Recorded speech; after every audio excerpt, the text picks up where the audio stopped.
Hey everyone, it's Ron, and today I'm going to be doing a NAS build.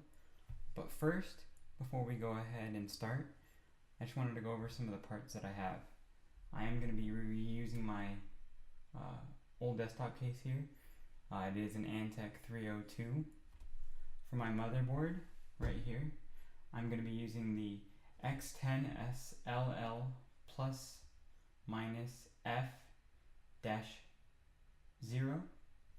For the RAM down here, I have the Crucial CT2CP102472BD160B, which goes along with my motherboard. It is compatible.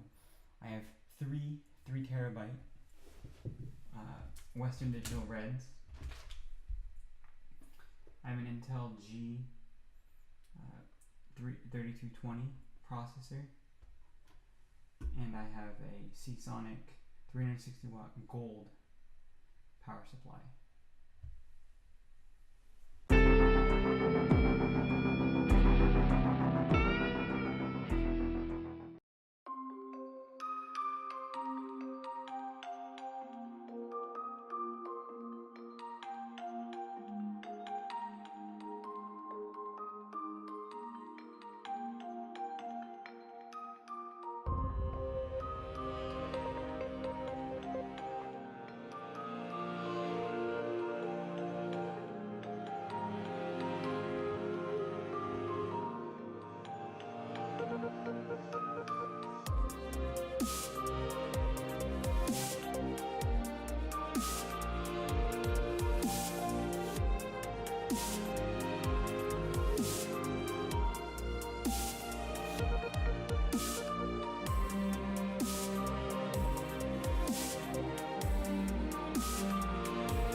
For staying tuned. Thanks for watching my build of my FreeNAS. I'm gonna enjoy this, so stick around for more future videos.